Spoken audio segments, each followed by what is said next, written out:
This is The Focus Group Negotiation. This is what you do in business. with Tim Bennett Pucker up, Buttercup. and John Nash. We never give up.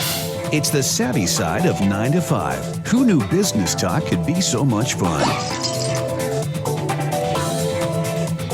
Hey, welcome to The Focus Group. Tim Bennett here, as always, with my good friend and co-host, John Nash. We're all business, except when we're not.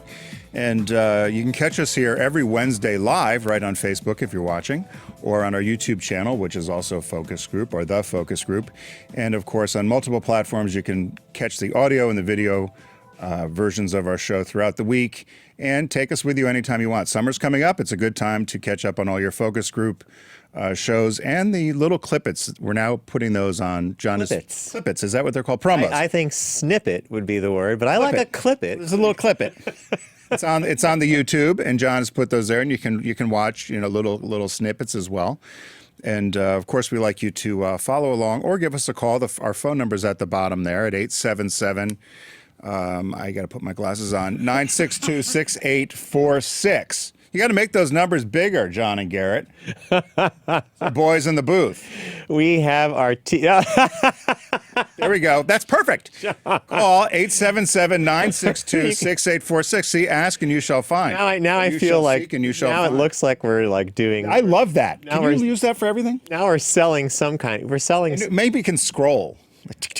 Maybe you could do. Is everyone tired of winning? By the way, it's May 17th. We should have had the wall built, infrastructure's going. I'm exhausted. Coal mines are digging, steel mills are pumping, auto the factories coal's are coming humming. out by the trainload. Oh my Everybody, gosh! the workers. Tired of winning. We're supposed to tell the president we're tired of winning at this point. You feel like saying, "Slow down, too much." It's too much winning. I can't take it. By the way, you cracked out the summer blue today. Well, it's going to be 90 degrees today here in New York City, and tomorrow in Philadelphia, where I live, it's going to be 95. Yeah, you guys are getting socked. We're hitting 90. It's just going to break a record that was set back in 1936, I I think. hope it kills the lawn quick. I'm already tired of cutting the grass.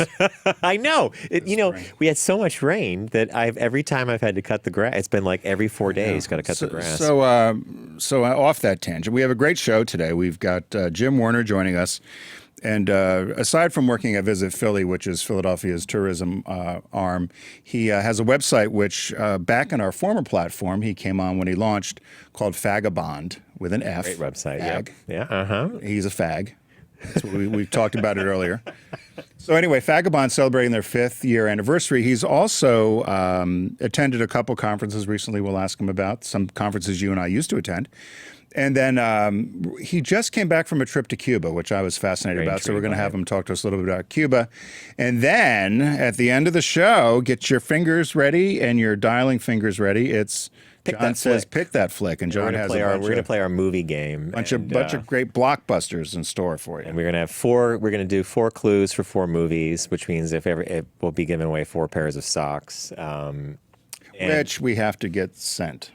Yeah, the list is done. Yeah, the list is done. So if people everybody's been accounted for. We have all the sock stuff set up, but ever since we've transitioned, that's the one little hiccup is we used to have a very good system of getting those socks shipped, right? Well, the system has changed. The system has changed. We're not winning. We're not winning as we should be. Oh boy! There's a new job. We talked last week about. I think you and I went off. We do a lot of tangents, but this was about texting and driving. Yes. Were you the one telling me yesterday? So there's a job available, which I thought would be perfect for me. Although Job Flair hasn't sent it to me yet. It's they're planting people around different places on the highway, and almost as if you're like a maintenance worker or something, or a street decoys, and catching people texting. And then you take a picture and then you report them. There was one more on today in a Jeep that almost sideswiped me he had his glasses on, half glasses on. He was swerving into the lane. It's so stupid. We could talk about this almost every week because every day. I'm amazed at the bad. So we were driving back Sunday night. We were coming into the Westchester area, and the road that we're on goes from a 2-lane to a 3-lane. And there's this big pileup of slow-moving vehicles. And then eventually it starts. You know how traffic has this whole little, it's almost like an organism, right? It has its own little life thing. So eventually the cars start to ease up and things start moving. And everybody's going around a white Toyota Corolla and there's a woman with her iPhone Plus, like the larger thing, Yeah. on the steering wheel with her thumbs, and she's looking over the phone, looking down, and the car is going in and out of the lane, and she's traveling at half highway speed. So let's say that road Did is... you blow the horn at her? People were honking. I blow the horn and then I flashing give 'em the lights, and she's just you know. And we go by, and I just said, Bob, this is one reason I always tell you have to be a defensive driver. Always assume the cars around you don't know what they're doing, and you're the one that has to keep your eye on the road and your eye on the instrument panel. Know what you're doing, right? That and the other morons who do, and this seems to be a Philly thing more so than any other place. And the big grocery getters, so these big, huge SUVs. And there's always somebody who's making a left turn that feels they need to creep into the right lane to make the big swooping turn, like they're driving an 18-wheeler. Yeah. You can turn your SUV from your lane quite well. You don't need to drift into my lane and make a big turn like you're driving some sort of SUV. Again, it's usually, and I'll get in trouble for this, but it's some woman grocery getter on her way to some soccer match or something. Grocery getter. Yammering away on her phone, bitching at her husband. He's thinking, God, I hope she could stay out longer. Doesn't have to come home and drive me up the wall. I will say this. Tim and I are both driving VW all-track wagons, white, and I was behind a white one recently with mass plates, so I have seen other ones in the wild, and ours is blue. The thing about that car, besides the technology that has all the avoidance stuff, beep, beep, beep, beep, beep, you're too close to this, you're doing that, the acceleration saves your butt every time. Because if you have to get away from a problem like that, it's just a gentle thing. Have you taken your hand off the wheel yet and let it go?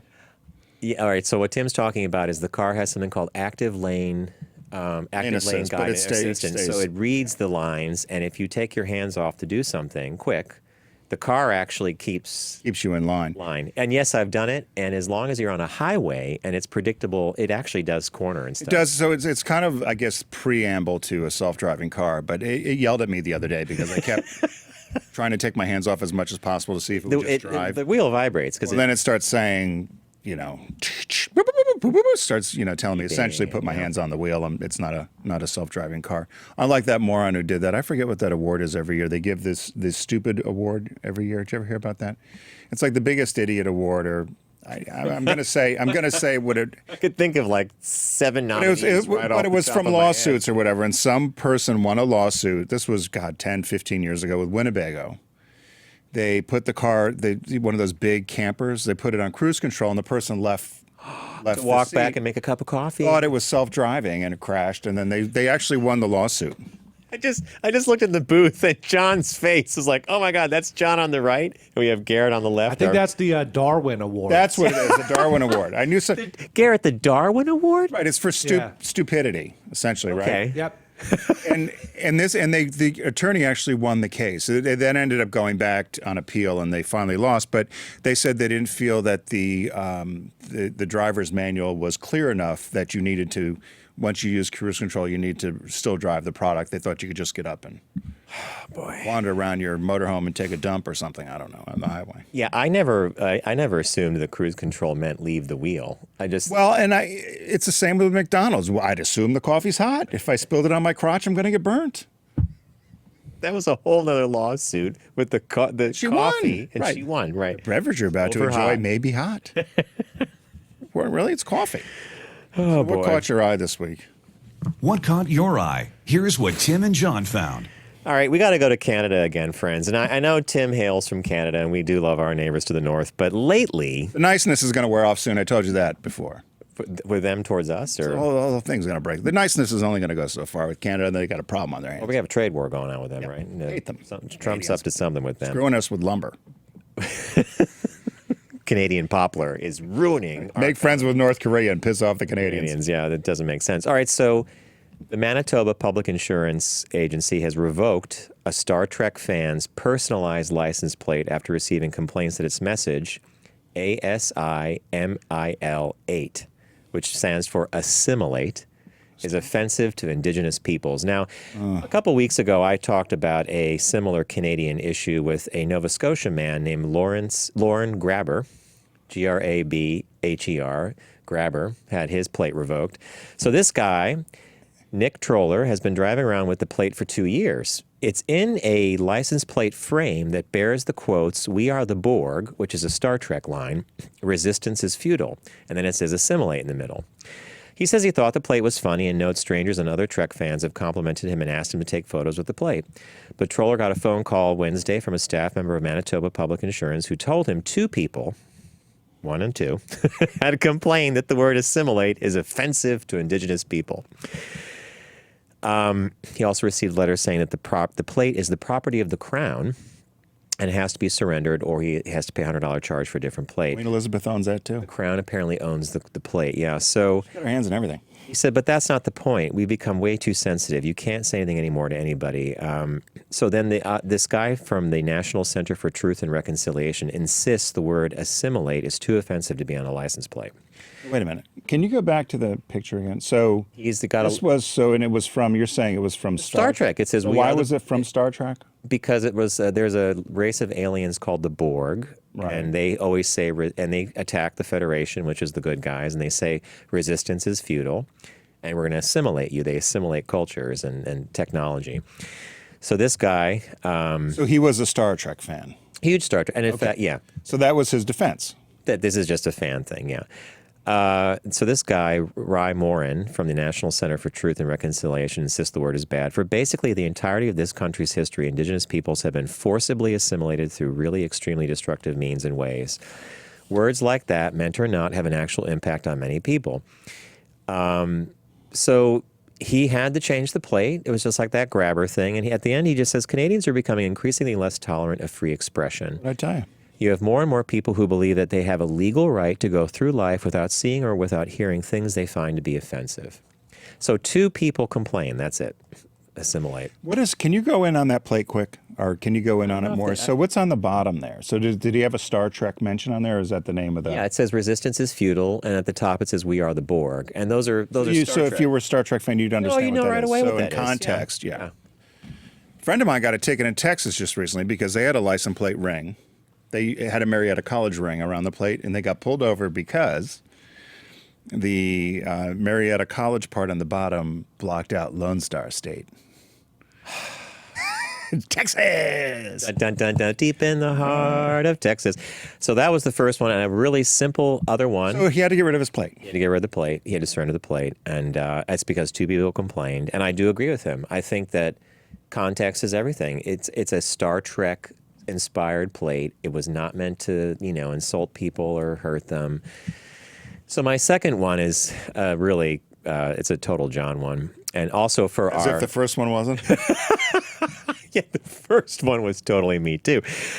Big Lego fan, although lately I haven't really bought any kits because sometimes I buy something and I'll be like, well, if I build it, it's just going to sit around. And, but this one I might get. It's Lego is launching a special edition of the Saturn V rocket, complete with removable stages, astronauts, landing capsule, and...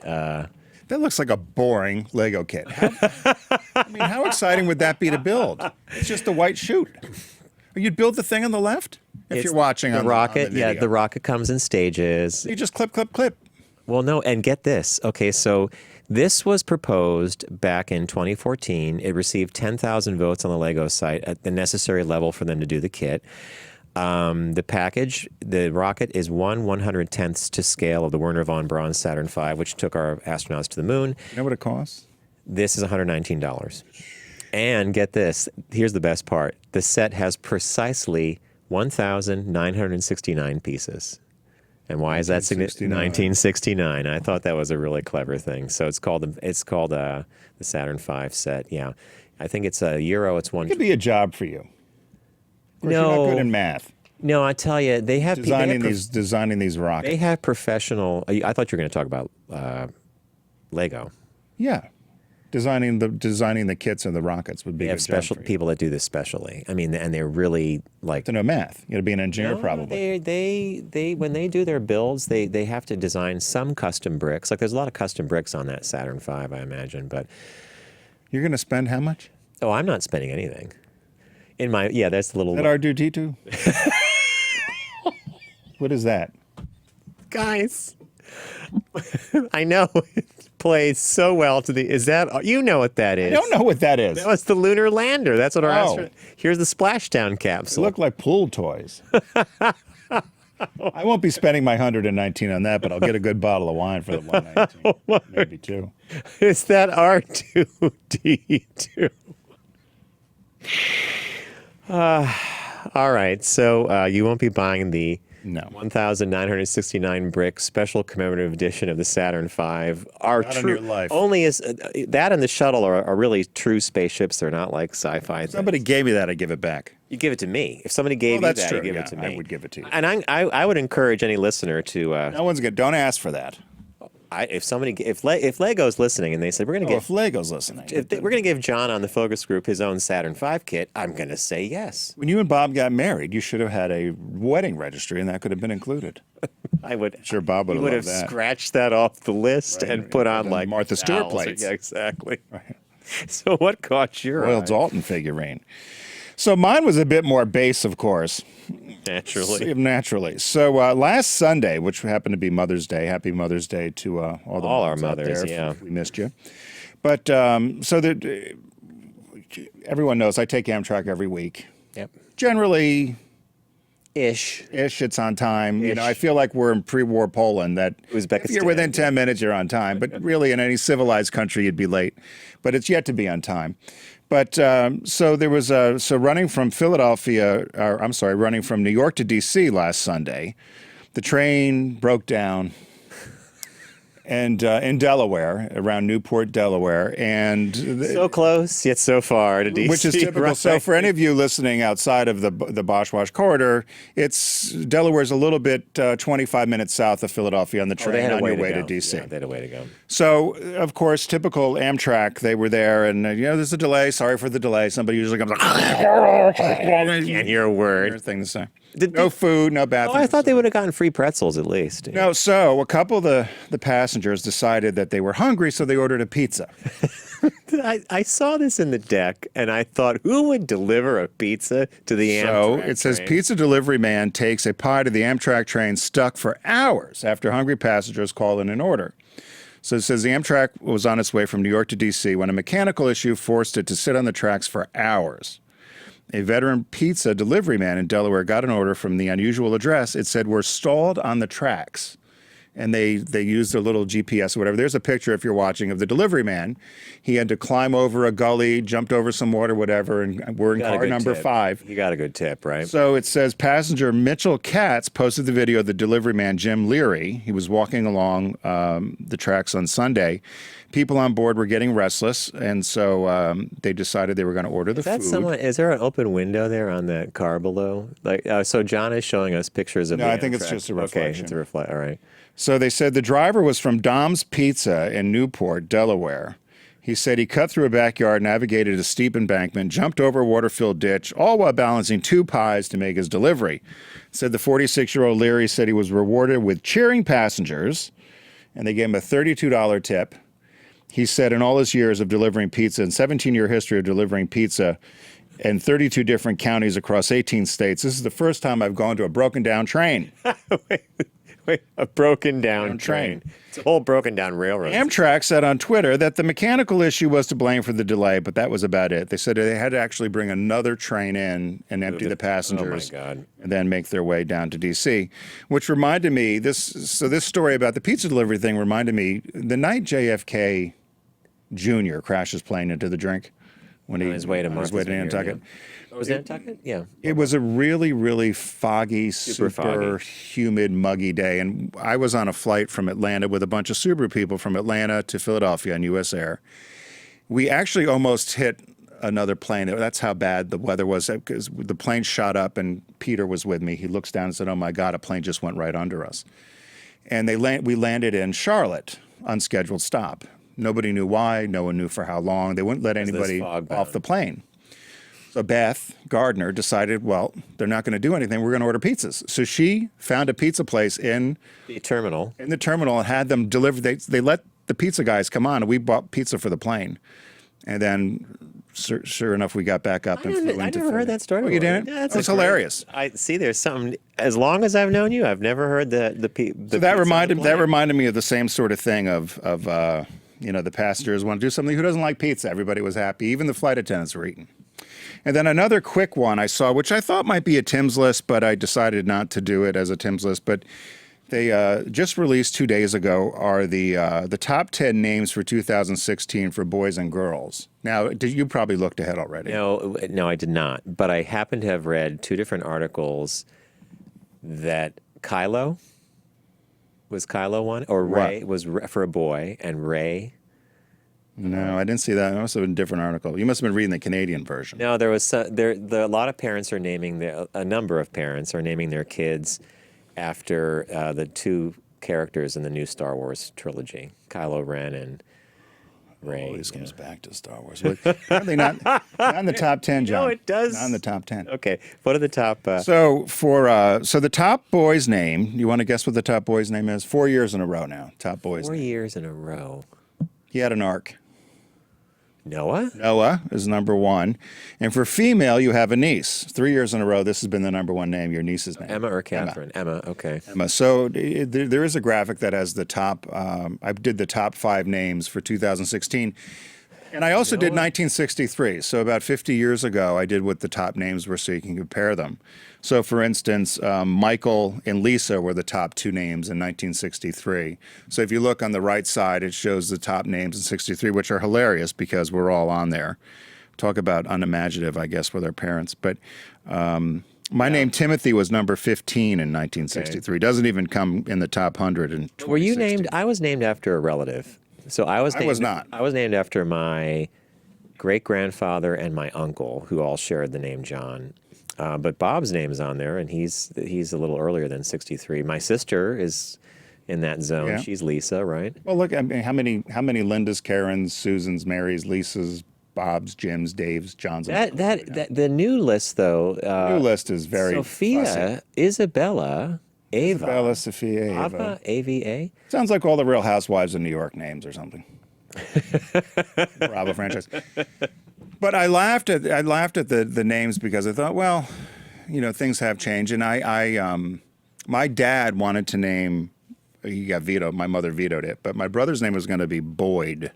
B-O-Y-D. B-O-Y-D. And I think mine... An older name. Mine was going to be Elijah, like an Eli or something. Well, I don't know if we'd be friends if you were Elijah. Eli? Eli, maybe I could be friends with an Eli. You want to be friends with Elijah? Sounds a little fussy for me. That would have like the name Todd. That would have put you on a trajectory. Elijah, That would have been you would have been no, because you were jock. Timmy. You were jock in high school. Yeah, still. Well, anyway, those were. I mean, if I was named Elijah, I would have. If you had a kid, what would you name him? A boy or a girl? What would you name them? Do you know? Had names picked out? Did you ever play that game? No. Probably name it after a relative or a grandfather or an uncle or something. Or an aunt or aunt. I'm trying to think of recent names of friends who've had boys and girls, and sometimes they come up with good ones. Sometimes I'm like, oh, okay. Alexander seems popular. I like how it shortens up, yeah. So business birthday. We got our Everyone does celebrity birthday greetings, but the Focus Group is the only show in the universe that celebrates business birthdays. Garrett, I know things aren't exciting. I was talking to Paul Amass. Oh, where is he? Is he saying hello to us? Yeah. Or is he bitching about something? He's on the phone. Oh, is he? Okay. Oh. Well, you want to do him for? Let me do the business birthday, and then you can take Paul before. So, Paul, hold on a second. It's a quick one because it's not too exciting today. It's not too exciting. I was wondering who this guy was when George Schaefer. George Schaefer Jr., 72 today, born May 17th, 1945, the former CEO of the Fifth Third Bank Corp. Did they merge with, didn't they merge? Are they still around? They're still around. They're based in Cincinnati. They have $142 billion in assets. Can you imagine? That's a big bank.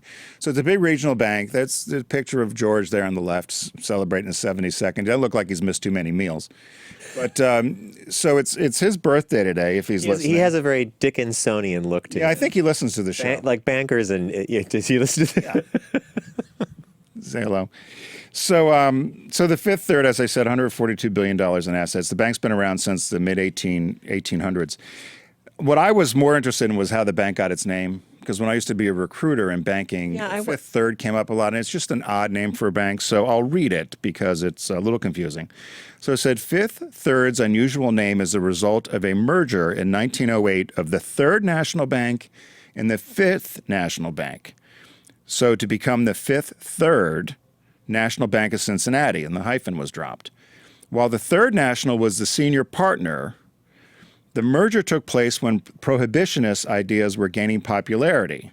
So legend is that Fifth Third sounded better than Third Fifths, even though the third was the bigger one, because it would have been a reference to 3/5 of alcohol.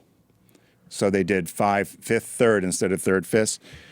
So the names changed, they said a number of times over the years, but it's the Fifth Third Bank. The only thing official in as you were reading 1969. that, I thought, they could just call the bank, we're not one and we're not two. We're not number one and we're not number two. It's like being the Third National Bank of Allentown, right? I mean, it's like... So anyway, that a was... lot of assets. So we have Paul and Mass on the line, I right? don't see him. Is he still there? Yeah. Hello. Uh-oh. Hey, Paul, how are you doing, my friend? I'm doing wonderful. The thing is I can tell you that 5 is bigger than 3, and neither are acceptable. But I was also born in '63, and my name didn't make the list, which is not odd to me. Your name, what was that? What'd you say? Paul's in the zone of being in the 63 range. But Paul, were you named for someone in your family, or were you, like a lot of Catholic families would name kids after... How dare you think I'm Catholic? Oh, my God. Well, I know my name came from one of my relatives, but I was also named after an apostle. So that was a popular thing to do, right? Well, your name is my lucky number for 1963. You're the 17th most popular name was Paul. In 63. 1963. Oh, okay. Yeah, so you did make the list. Actually, I got my name because both of my parents, William and Sandra, had nicknames, and they hated nicknames. So they wanted to name us something that didn't have a nickname. What were their nicknames? Sandy and Bill and Billy and... Oh, so you're right, though? Yeah. No, there's a kid in my neighborhood, we called him Paulie.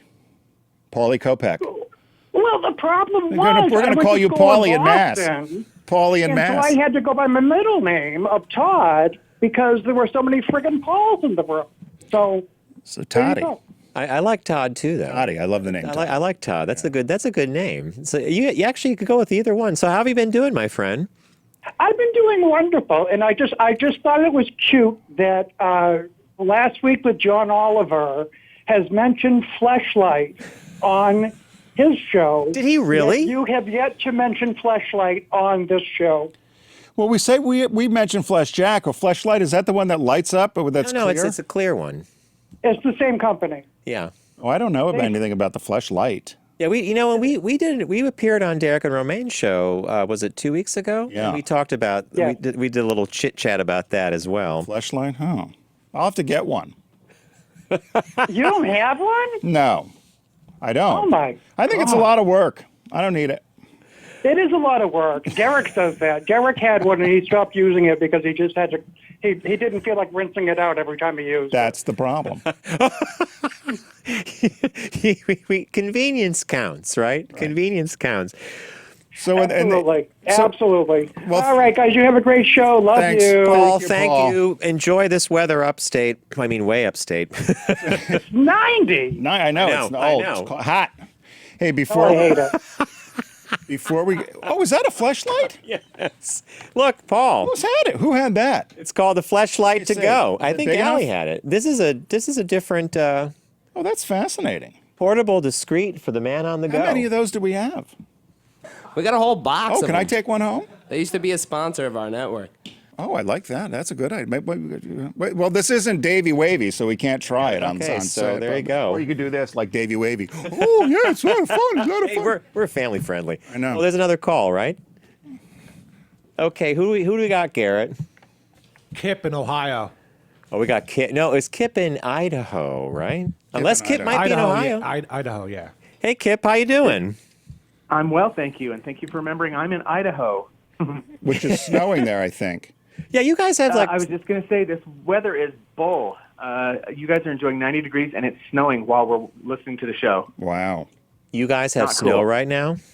Yeah, it's snowing that? out there. You guys have snow. You know, Kip, I got to tell you, for anybody who's watching our show, Kip and Mike live in Idaho. They are a fantastic, fun couple. And when we were doing our road trip from Seattle to Denver, Idaho became the crown jewel We spent a lot of our time in trip Idaho. because of Kip.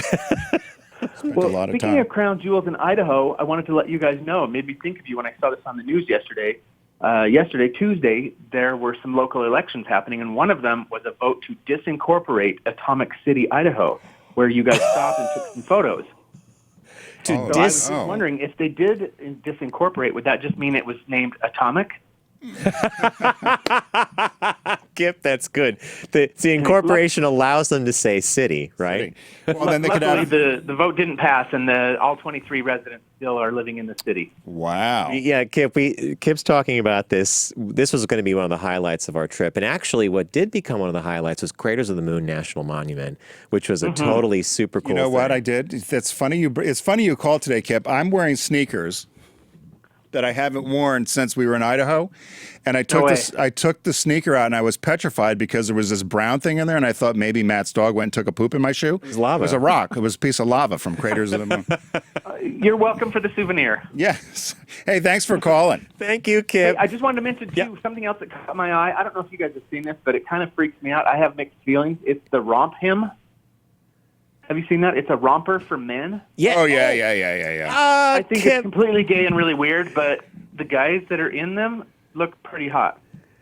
Kip, this was on some I've seen it on Facebook. The romper's not a good look for a boy, I don't think. Well, you had one as a child, I bet. as a kid Agreed. who's like, 3 feet tall or something, But a if you romper. took the romp him off, saying, We'll have to show the picture, but it's been all over Facebook. I saw it. It was almost a call. There it is. There it is. Here, boy. Garrett, you're on this. Jared and John are on this. John, Kip, I bookmarked this, and I was going to use this to catch my eye next week. So now I got to find something else. But I agree with you. Sorry about that. They picked some good guys to model the rompers. Well, it's like I used to say. It's easy, just as easy to hire pretty as it is ugly. Yeah, I like the guy in the orange and the one right next to him on the left. That's there, enough. The polka dot. All right, enough. it's all about the legs. Hey, listen, By the we way, I'm need. just watching snow drifting down the street as I'm looking out the window here. And we're in 90-degree weather. I know. And Tim's broken out the summer Thanks, blues. Kip. Say hello to Mike for us. Thank you, Kip. Thanks. Good to talk to you guys. Bye. We want to, before we go to break and bring on Jim Werner from Fagabond, we just want to remind everybody that one of our partners here on the Focus Group is Deep Discount. And if you go to focusgroupradio.com, you can click on the Deep Discount logo. And they always have some great stuff at really cool prices, or I would say cool stuff at great prices. Lots of cool stuff. I made up my own tagline: watch what you want to watch when you want to watch it.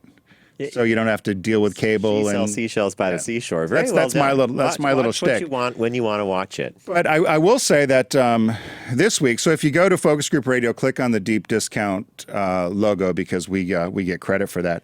But if you enjoy horror movies or sci-fi, which to me are one and the same, you can check out the Deep Discount practice sale. this?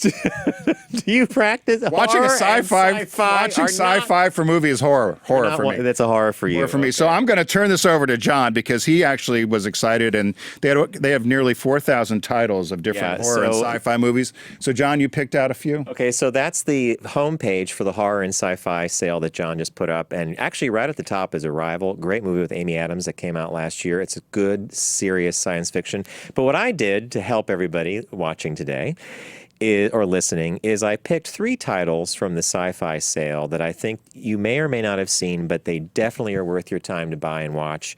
They're 3 movies that I call small sci-fi. They're not Star Wars, Star Trek, laser stuff. They're very thoughtful, cool movies. And the first one was from 2009. And it's a movie called Moon, and it stars Sam Rockwell. And Kevin Spacey's also in it as the voice of a computer that actually works with this Sam Rockwell. But he's on the moon, and I'll just kind of leave it at that because... Yeah, leave it at that. Move on. I'll just say... On the moon. What many critics said, Moon is an engrossing, intelligent sci-fi thriller that ranks with genre classics like 2001: A Space Odyssey. So, if you're ranked up there, this is something I got... Buy it, watch it. If you don't like it, I might even personally refund your purchase, but I think you will find it to be a really cool movie. The second one, which I highly recommend, is from 1997. A lot of people may have seen it. If not, definitely get it. It's Ethan Hawke and Uma Thurman in the movie Gattaca. Jude Law's in the movie as well. Gore Vidal's in the movie. It is a really stylish, good-looking film that takes place in the near future where we're all we all know our genetic makeup, and there are some people that are better than others because they've been genetically tailored by their parents. But it's a whole kind of look at that notion of, look at Tim. And the last one, This came out in 2015, and this movie surprised me that I liked it so much. I watched it at least 2 or 3 times. Ex Machina, and it stars Domhnall Gleeson and Oscar Isaac. Now, you might not know those names right away, but that very same year, later in that year, Domhnall Gleeson played General Hux, and Oscar Isaac played Poe Dameron in Star Wars: The Force Awakens. I wouldn't watch Ex Machina for that, but I would definitely watch it because it's a very intriguing look at what happens when artificial intelligence actually becomes conscious. And Tim's like, oh, okay. So Moon, Gattaca, and Ex Machina are 3 what I call tiny sci-fi films, but they have big messages, and I think you'll enjoy them. So deepdiscount.com for that. And then just very quickly, they also have some new releases, and they've got The Kennedys After Camelot, which is a miniseries that looks at How many installments? how the name was carried. I don't know how many installments it is, but it's after the assassination of JFK and RFK, how the families move forward. So it's one of those great miniseries that you can get on disc. And I had a funny story I told John about when I was in high school. A friend of mine worked in Nantucket, and Jackie O, he worked for a plumber that Jackie O had hot water pumped into her toilets so that the bowl wouldn't sweat in Hyannisport, which during the summer. during the summer, which I've always loved. So that's so The Kennedys is also available through Deep Discount. You see how we do this deep discount? We split it up where horror, sci-fi goes to John. Real things go to Tim. The real world. All right, we need to go to break. And we have to have Garrett. Thanks, Deep Discount. You know, Garrett, that's twice today now. I was waiting for my cue. See? Blame us. There you go. All right, we're going to take a really quick break here. While we're setting up to have Jim Werner join us on set, we would like you to watch this. I can't watch it personally because I want to ride my bike, but VW sponsors several different bike organizations, and this one's about some road racing. So it's a different. It's kind of like Tour de France stuff. In fact, it is up in that level. So while we're setting up for Jim, enjoy this little piece from VW on their sponsorship of the road bike racing, USA Cycling, and we'll be right back after that. Brought to you by Volkswagen. Visit VW.com to learn more.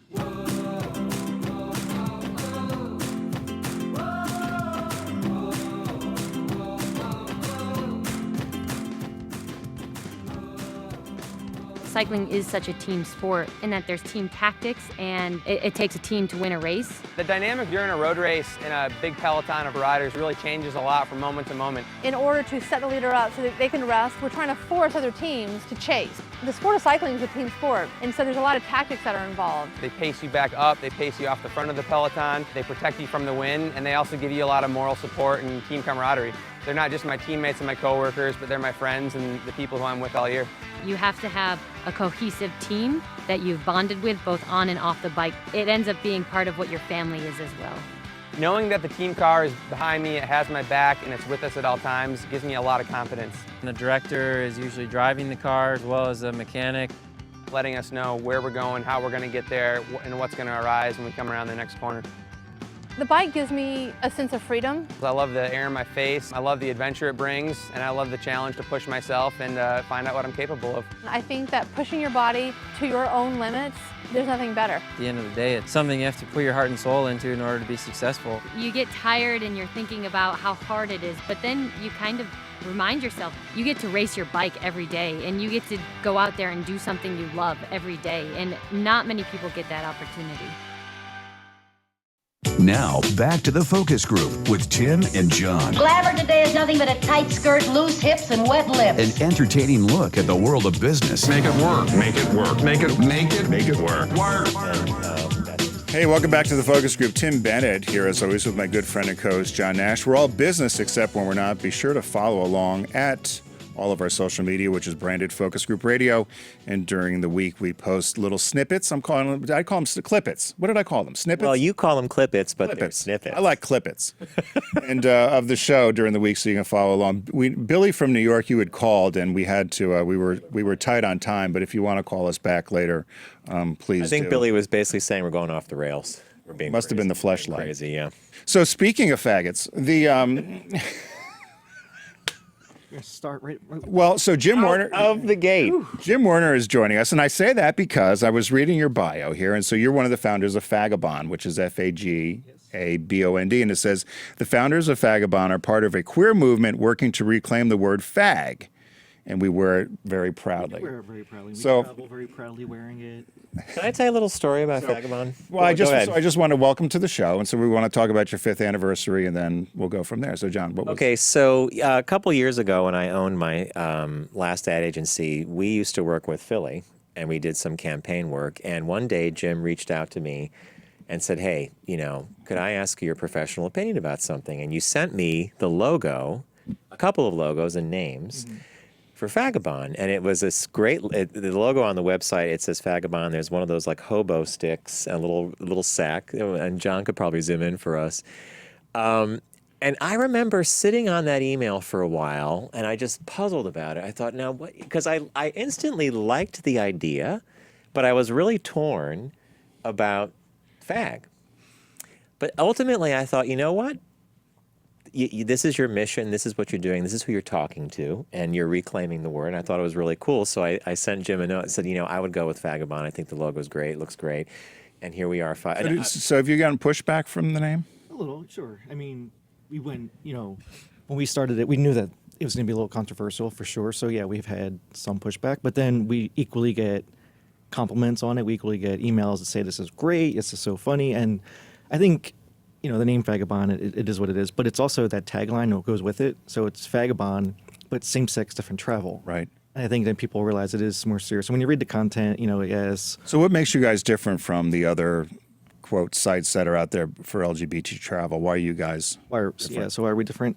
A couple of things. One, we partner with Priceline, so you can actually book travel on our site. So not only do we promote, and currently there's 20 cities, and we only focus on the U.S. Okay. So a lot of travel sites, the common ones, they're worldwide, focusing everywhere. We, from the start, we were gay men. It's 5 of us. There's me and Mike, my partner Mike, who run the site. And then we have 3 writers, an editor and 2 writers. So there's 5 of us. We're all gay men. So it's all gay men travel. We don't really talk about LGBT or queer, and not that there's anything wrong with that, just from our perspective. So that's your niche, your gay travel. It's our niche. And it's the U.S., so we don't even look at worldwide travel. Not that we're against that. Mike and I certainly travel the world, but gay men travel so frequently, 4 to 7 trips a year. And these are not all worldwide trips, not luxury trips. They're weekend getaways, and we figured let's focus on that. So we picked 20 U.S. cities, and that's what we currently focus on. It's a smart idea. So there's so it's not only do you describe the destination, you can also book it there too. And then you can also book it right there with through our partnership with Priceline. What are the popular spots in the U.S. for? Is it the usual suspects? San Francisco, New York City. I mean, are there what would surprise us? It is the usual suspects on our site. We do have a couple smaller destinations, which surprised me. They actually get the most traffic, like Rehoboth Beach, Delaware. I went through the analytics the other day just to look at it, and that actually gets the most traffic. And I think it's because there's actually not that much information about Rehoboth out there. So we have it. Yeah, you guys, Rehoboth is a strangely well-kept secret. Yeah. John's going to come down this summer. And I want to check it out. I have not been to Rehoboth. And I remember years ago, many moons ago, we used to have a summer house in the Fire Island Pines. And then the house next to us was the Philly Boys. And these guys would come up from Philly to do the Pines, but when we got to know them, they would talk about it was either that or Rehoboth. We're like, what's this Rehoboth? What's this magic Rehoboth? Well, Rehoboth is a big gay DC destination. Yeah, it's probably 75% DC, DC, Baltimore, Philly, and Philly. Yeah. Exactly. And I think the fact that our site offers information on Rehoboth, it gets a lot of traffic for that reason. So yes, we have San Francisco, a very popular gay destination, but there's so much information out there already on San Francisco.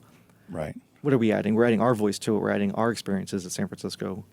So do you guys, your editorial team, and the 5 of you all work together on coming up with concepts for where you want to go.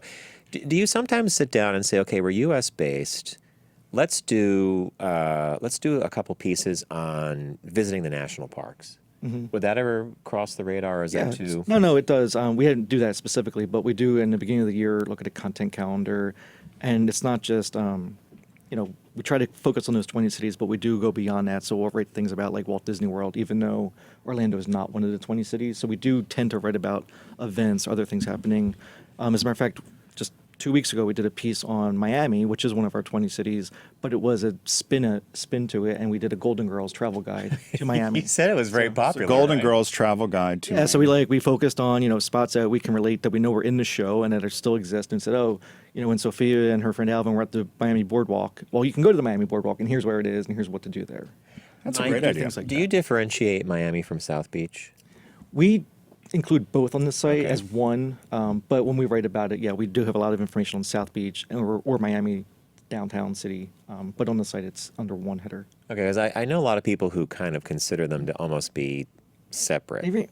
Like you could really you can have two different experiences. You could go to in each, Miami and do it one kind of thing, and South Beach is a completely different. Absolutely true, and that's actually Mike and I. We go to Miami pretty much every January. Mike's a professor, so we go right before school starts for MLK weekend, and sometimes we'll go to downtown Miami and spend the whole weekend there, or sometimes we'll go to South Beach and spend the whole weekend there. And it is two completely different experiences. Do you have a preference?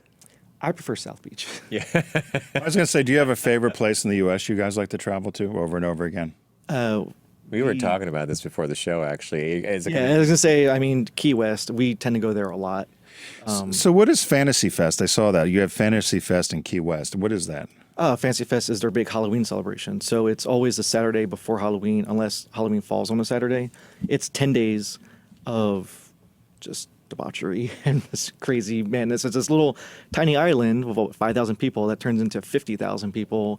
Every day is costumes. Every day is a party. It's not a circuit party, but every day is a different themed party, and you wear costumes the whole week. And that's a lot of travel. I mean, that's a lot of packing. Imagine how many costumes you bring. Yeah, we bring a lot. So, we go for 10 days. We typically bring like 12 costumes, a couple suitcases.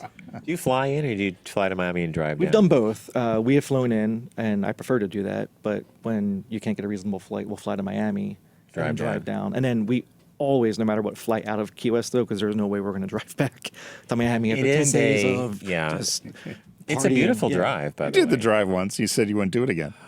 It's long. It's one lane. It's one lane in, one lane out. It's too long. We had weird. Going to see the redwoods out We had west. Florida weather where, we had a convertible, and I was traveling with Pat and Trish, Tony, and the car could barely hold the luggage, and every time the sun popped up, we'd put the roof up, and then the minute that roof went back, we'd go through a rainstorm, and the roof would go down all the way down to the Keys. It was up and down with that damn roof. Same exact experience. We rented a convertible, I think 2 years ago it was, and it just rained the entire time. Down, and you're like, okay, this is a great idea. Yeah. And then you pull into the Keys, and you're like, oh, we're there, we're here, we check into the guest house. And then when it came time to leave, we were all like, do we really got to climb up the coast again? And the drive back seemed to go a little faster, and it was a little less. It's one of those trips. It's one of those trips we know we're going to take every year. So Mike actually scans airfare early, and then as soon as we find a deal, we'll book it. If we can't find a deal, then fly to Miami. So a lot of recently, our former president, when he opened up the island of Cuba for travel, John and I have talked about wanting to go. Now, you just went to Cuba.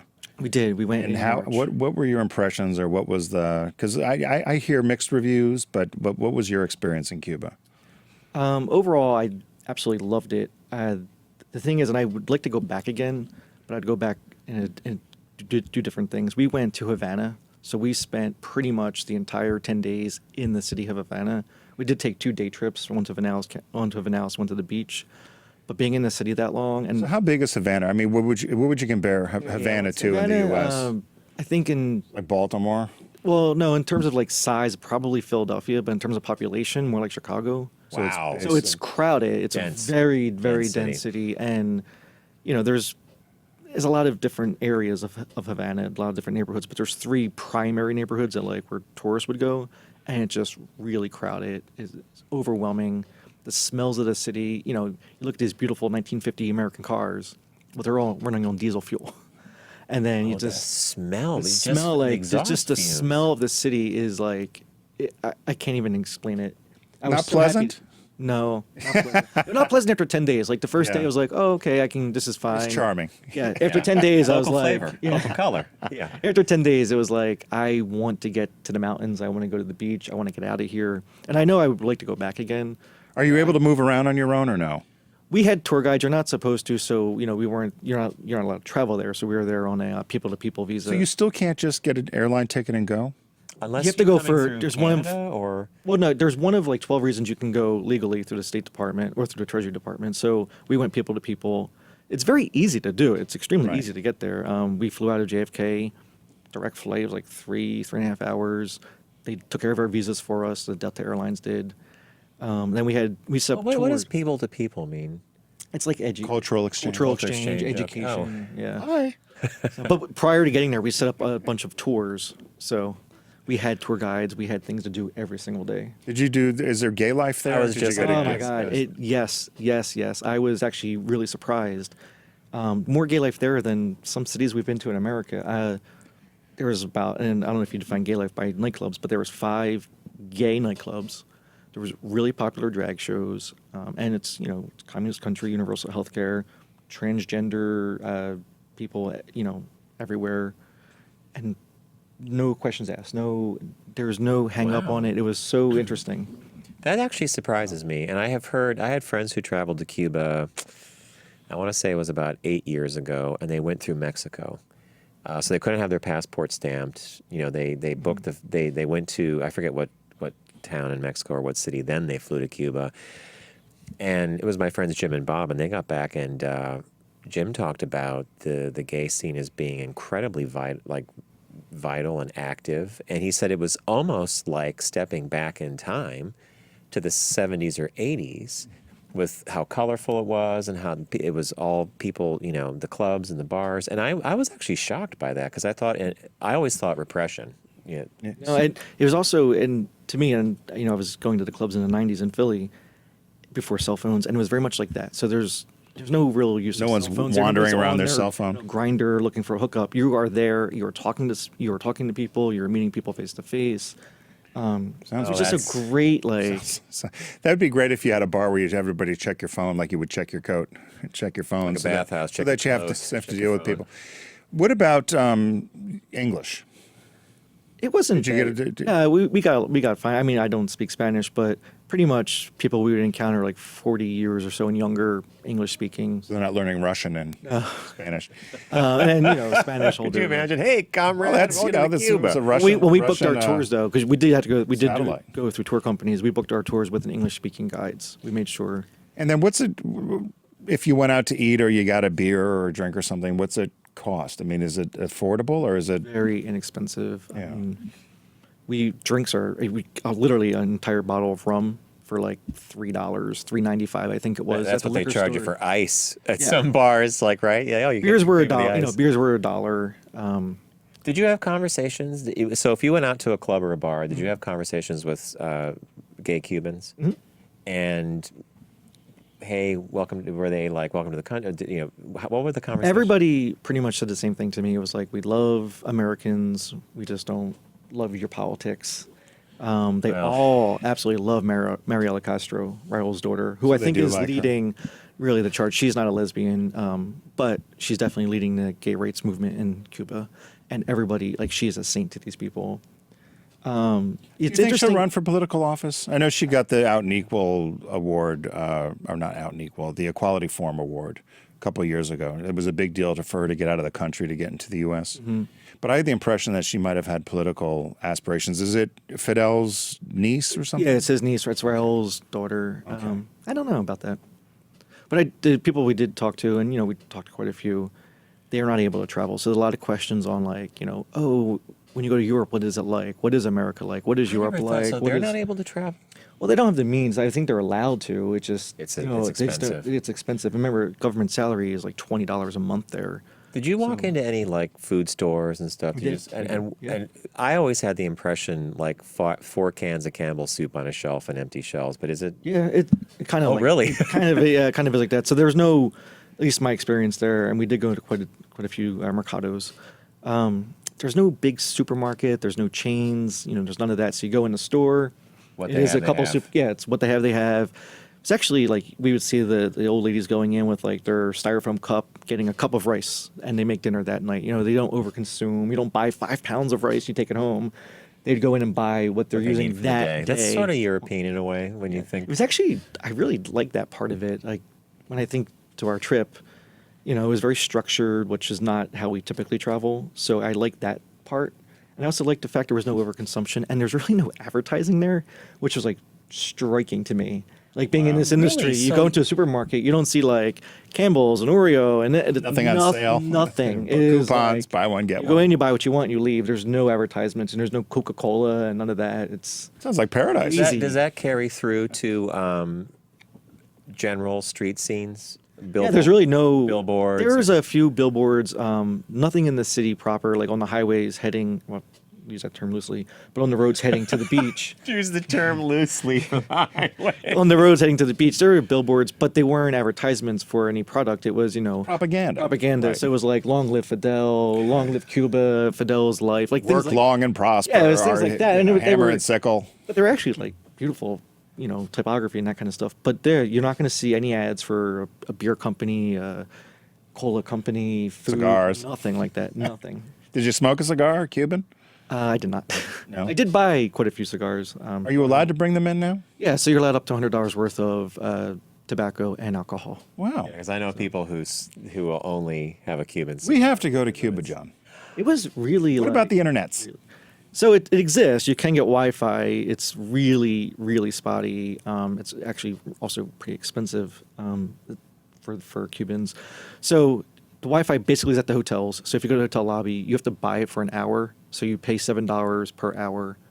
And then in the city itself, you can't just access Wi-Fi. You don't just walk around the streets and access Wi-Fi. They actually have like squares, like public parks, and that's where the Wi-Fi is at. So if you want to get on to Wi-Fi, you need to go to the public park, sit down, buy the card for $7, and get on right there. You'd have a tough time. You just don't walk around. There's no walking around Old Havana, and it's going on Wi-Fi. Google Maps. Yeah, Google Maps. None of that exists. though- Like you need to do some planning in advance. When we were, we did an IGLTA conference in Madrid. It must have been 2 years ago, maybe 2 or 3.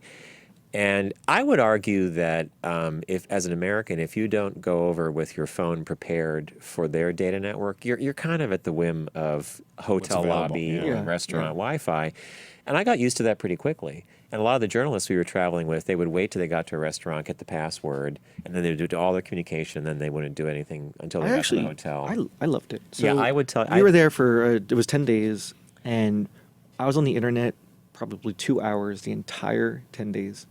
And you didn't miss anything. And I didn't miss anything. I just went. Like my partner wanted to go on, to check in with his Yeah, family, check mail and stuff. things like that. And we would go on, and that was it. So we actually got a chance to like talk and look and meet people and do fun things there without going on our phones. So it was interesting. Sounds. I actually really Like liked the it. idea. I really liked it. I frankly am. I would love to go to Cuba, and I would like. We should try to arrange that somehow because I just think that it's an experience that is not going to last. Was it overrun with Americans? I don't know. You don't know overrun. It's overrun with tourists, and there are a lot of Canadians and Europeans there. That's been the case for a long Yeah, time. we did run into a lot of Americans actually when we were there. We were there over spring break week in the U.S. But there's no infrastructure yet for tourists. So they're still building hotels. How was your hotel? We actually stayed in an Airbnb. Which was And you arranged that beforehand? Yeah, we did all that beforehand. So that was an interesting experience. So we're in a condo building, and the gas for the condo building every night was shut off at 10 o'clock. The gas? Yeah, so the government shut the gas off to that Yeah, building every night at 10 o'clock. I mean, a state, John. They rule. What would the point be for that, though? Go to bed. I don't know. I don't. I mean, I guess conserving gas. I don't know. I guess my only thing is like most people use gas for cooking, and certainly Well, hot water. So every night we had it was a manual water tank. Yeah. So every morning we had to set it, and before we'd go out at night, we'd always turn it off because we didn't want to come home to a smell of gas. So. Oh, okay. So that was like our trip was a little more adventurous because we booked Airbnb. Yeah, I know. Look at like If I would have stayed in Maybe the go to Tuscaloosa, Alabama first, John. If I would have stayed in a hotel, I'm sure it would have been a different experience. But the condo was nice. We met neighbors. Actually, the guy directly next to us was a huge Phillies baseball fan. So big baseball Right. sports down there, really in the baseball. Guy next to us loves the Philadelphia Phillies. So I was like, this is so interesting. And they Like, somehow get the scores in the games, or they can pay Yeah. attention to the paper or you whatever. pay attention to the paper, things like I that. do think it would be an interesting trip, and do you think if you did it again, could you do it in 7 or 6 days? Yeah, if I we probably spent too much time in one place. If I went back, I wouldn't mind 10 days. That didn't bother me. It was being in one place too long for 10 days. Like if I had realized in advance how far Vanellis actually was, it was a 2.5-hour car ride there, 2.5 hours back, and we were there for. And what was that? Like was that Vanellis? It's like Vanellis it's a beach like or tobacco. No, that was the tobacco farm community.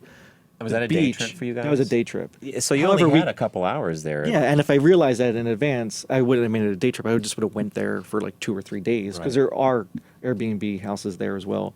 The beach, that was only like a half-hour car ride out of Havana. And There's no Uber or Lyft, or you just take a taxi. You take a taxi, Well, but there's you take they're a every Cadillac or they're- whatever. Well, that's what you do. You take the American cars, and they're everywhere. So you just walk into See, I love somebody's the car. pictures of those old 1950s cars. and still they look, running. Yeah, I they look know. great. Well, there's nothing original in that car.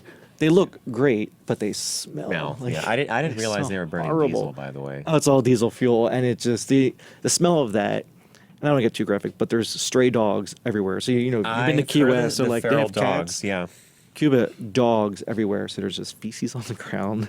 There's all this like rubble and trash in the city, which, it all together, that smell. I don't think I'll ever forget that smell. wow. It's a little like Athens. Yeah, no, it actually very much like Athens. Very much like Seriously? Athens. Athens is probably one of the dirtiest cities I've ever been to. It's very much like Athens. I have a friend that I see once a week at a class uptown, and her family's from Greece. She goes back once a year. She says the same thing that I've heard from everybody. You land and you get out. Yeah, we were in Athens for 24 hours, and it was the perfect amount of time. You We saw the spent- Acropolis, probably. Yeah, we just did the Acropolis right around it, and we left. Get you a We were on the Viewmaster be easier, islands. Nash. Acropolis hasn't changed in All right, years. before we let you go, what's on the future docket for Fagabond? Well, Fagabond is going to be 5 years old. I can't believe it. We had that conversation over 5 years ago. Really? Oh my God! Now that you say it, it's like 5 Yes, 5th year anniversary. 5th year anniversary coming up in June. We're actually, we are going to add new cities. So we have 3 new cities lined up to add. So we'll go from 20 to 23. Of course, plugging away at our stories. We do get syndicated, so we are on like HuffPost, Queer Voices.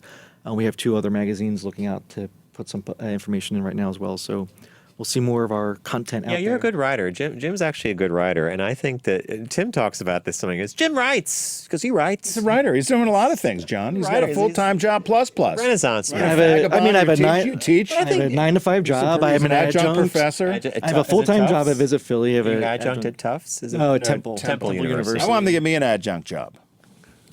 Wait, I want to get me an ad. I want to get me an ad. You gotta sign me up. You get an adjunct from me. We've got a substitute for the substitute.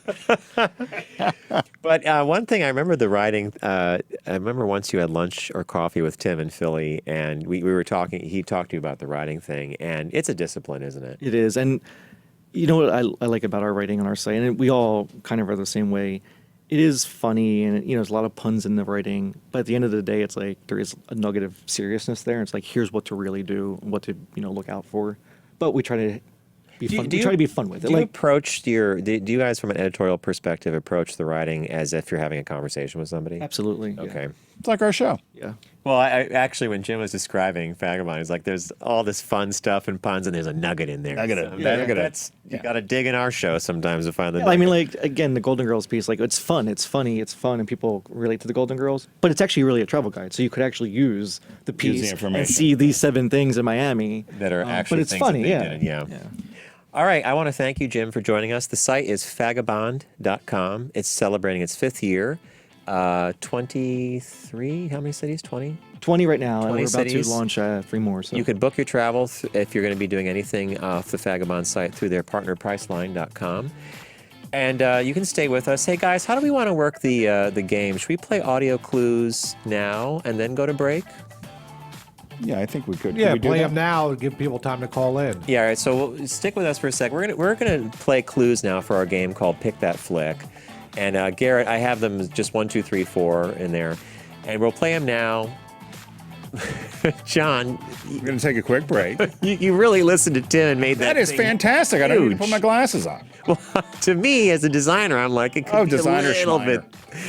It's 877-962-6846, or I'll have the Facebooks thing. I'll check out Facebook to see if you get your answer that way. So we're going to play 4 audio clues. Should I give a hint at what the... No. Okay, Tim Give the always says clues, no and then we'll hints. come back and you can chat We're about going to it. have clues, we're going to come back, and we're going to play the game. You gotta make up your minds. You wanna stay alive and ante up? You wanna play it cheap? Be on welfare the whole winter. Why do so many people have to die for the crime of the century? Why? You ask why. Why does the phone always ring when you're in the bathtub? Look, man, I only need to know one thing. Where they are. Yo, Vasquez, kick ass. Anytime, anywhere. man. Right. See, we can't duplicate their type of power, so we've never been able to experiment. But since these guys started showing up, all the little gizmos inside turned on.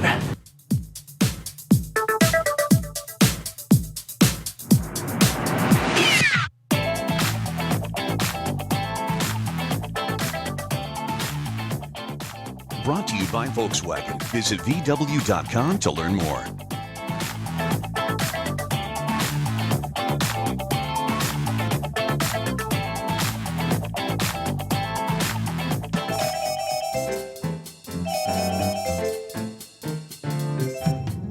You can't make this stuff up.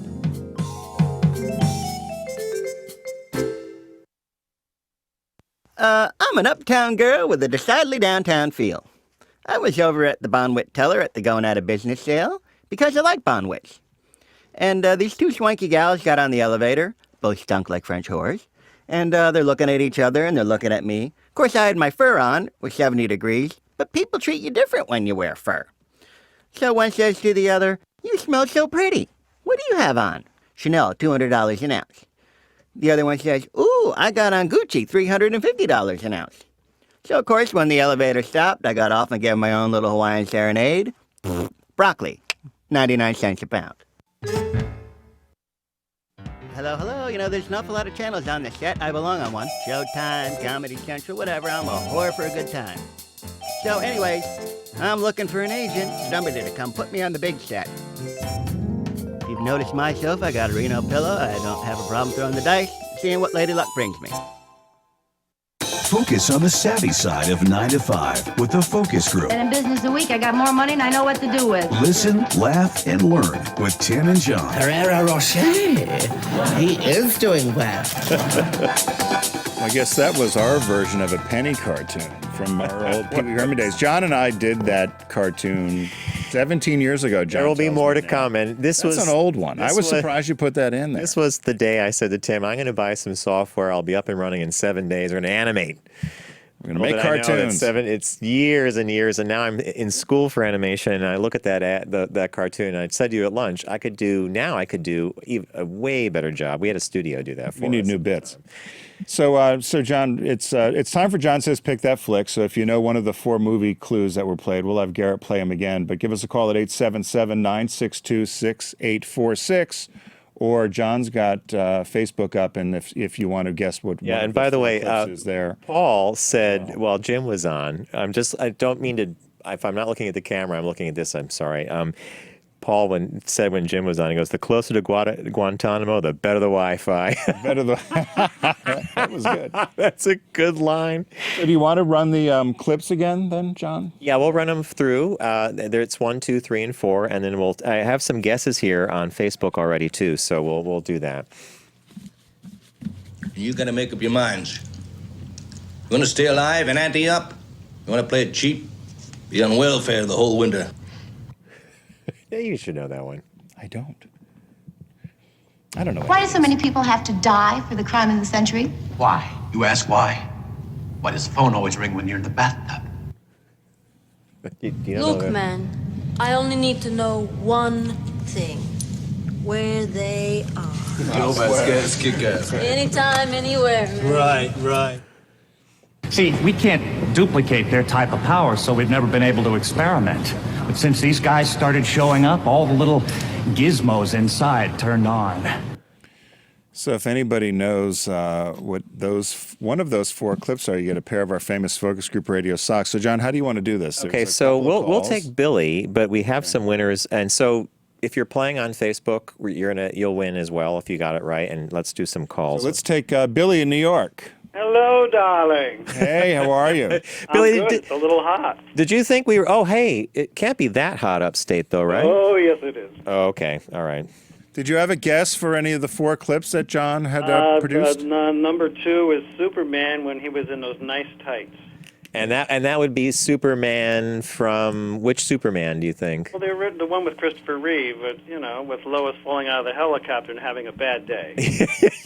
Yeah, Billy, that is my definition of Superman, the 1978 film with Christopher Reeve, and you are 100% correct. And also, if on Facebook, John, one of our listeners on Facebook, got Superman as well, so you're both going to get socks. And there's the original movie poster from the movie. Oh, yeah, I had that in my bedroom when I was a kid. Really? And it starred, do you remember who Christopher Reeves was so good looking. I love Chris Reeves. And Lex Luthor was played by Gene Hackman, who I thought was a perfect Lex Luthor. And I forget. Christopher Reeve used to fly gliders in Wurtsboro. Chris did? Chris Reeves? Yeah, he was kind of arrogant in person, but he was great to look at. Good to look at. It's great to look at. All right, thank you, Billy. So, if you send, so where is it? Letters at letters? Yeah, I'm going to jot it down though because I have a new list of sock stuff. Billy's getting socks. But where do you want people to send? Just letters at focusgroupradio.com. So letters at focusgroupradio.com if you get one of the correct answers. And we've had the little elves that ship out our socks have been having a little bit of an issue. So if you are on the list, we will get those out to you. But Billy, I think on Facebook you also got, we'll see if anybody else gets it, but you got another one as well. Oh, really? Yeah, he did. You can't win too many socks. We'll have to give him something else. Get a crate. Get a pen or a Crate of keychain. socks. So anybody else, 877-962-6846. So we had Superman, which was our first. Oh, that was the second clue we played. Yeah, number 2 was Superman. By the way, the theme that I was going for was summer blockbusters. And back in the day, these are the movies you had to see. Like Superman, when that came out, everybody had to see Superman. Well, I saw the list. I've only seen one of the movies on this list, and I haven't seen it in quite a while. But the other ones I would have. I saw number 1. Oh, that's a classic. We'll play the clue to number 1 again. Can you do that, Karen? Oh, wait, he's taking some calls. Sorry, don't worry about that. So online, so far, I'm going to have to respond to John, one of our listeners, John K., got Superman correct. Billy did, in fact, get number 4 correct. So let's go to Rob in Florida. Hey, Rob, welcome to the Focus Group. Hey guys, how you doing? Not bad. How are you? Good. Just at work, watching you on YouTube. Oh, good. Awesome. Hey, do you have a guess for one of the movies for John? Yes, I'm guessing the one with 4th of July with Brent Spiner as the Data, of course, Data from Star Trek. Good call, but yeah, you know the name of that movie was it's it's movie number 4. It's really called. So does he know the name of the movie? Oh God, what is it? Oh, he's right. You're right, but it begins with an I. What do you celebrate on the 4th? Independence Day. There you go. Hey, thank Was that you. a Tom Cruise movie? No, that was Born on the 4th of July, Tom Cruise. Oh, okay. It was it was Will Smith. Yes, Will Smith. And Brent Spiner played the kind of scientist character. Exactly. And everybody, a lot of people online got it too. Will, one of our listeners, Will B, got Independence Day as well. So far people got number 2 and number 4. Number 2 and number 4. So Rob, send us a note at letters@focusgroupradio.com and we'll get a pair of our famous Focus Group socks out. We know we keep saying this, but the list is done, but we had gremlins and the little elves are on strike. All right. They want better wages to send the socks up. Thanks you, Rob. Thanks, Rob. So far, our listeners got number 2, which was Superman, and number 4, which was Independence Day. Those are the most popular clips, by the way, because Billy Kittner got that as well. Billy got Independence Day. Let's play. Can you play number 3 again and see if someone gets that, Garrett? Look, man, I only need to know one thing. Where they are. Anytime, anywhere. Right.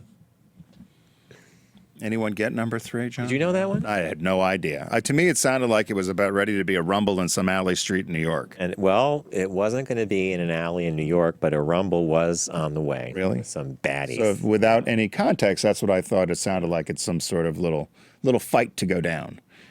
And then the first one I did say, as I said, I saw that movie, but you are very particular about dialogue, about isolating dialogue, and well, we're up against the clock, so we should. Do you want to announce what they were then? Wrap up. Yeah, the very first one was the movie Jaws, and that's where the grizzled old guy is like, do you want to get the shark or you want to be on unemployment? Do you want to get this community rolling? And the one that Garrett just played is Jim Cameron's Aliens, the follow-up to the very popular Was that Sigourney Weaver? Sigourney Weaver was in most of the Alien films of that. Was she in this one? Yep. Okay. What was the last Alien film in the 90s? I saw that. Or there was one in like 1990, 1992.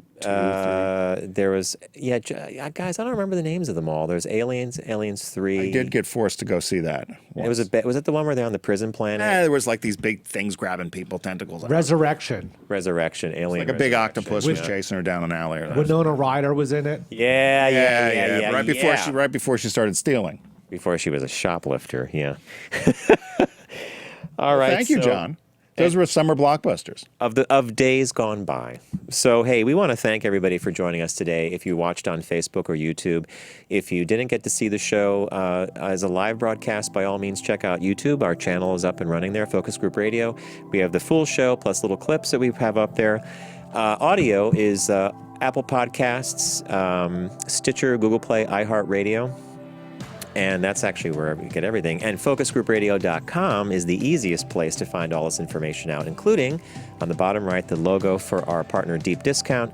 Check out Moon, Ex Machina, and Gattaca. It's from their horror and sci-fi sale. Tim's like, okay, enough of that. And a very big thank you to Volkswagen Group of America that's been our partner here for, oh my God, it's like 7 or 8 years now. We need to nail that down. I think it's 8. Check out VW.com for all the sales they're running, and by all means, check out the car we're driving, the all-track wagon, all-wheel drive vehicle that we like, and their new Atlas. Best all-wheel drive wagon on the market, in our opinion. In our opinion. And our opinion counts. All right, so thanks again for joining us, and make time for us next week, and have a really great week.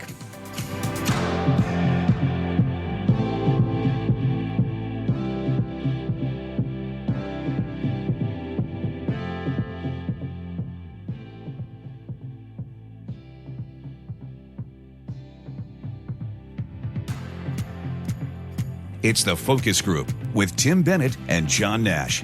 Formerly on Sirius XM Satellite Radio and now accessible on all platforms. Subscribe, like, and rate us on your platform of choice. Learn more at focusgroupradio.com.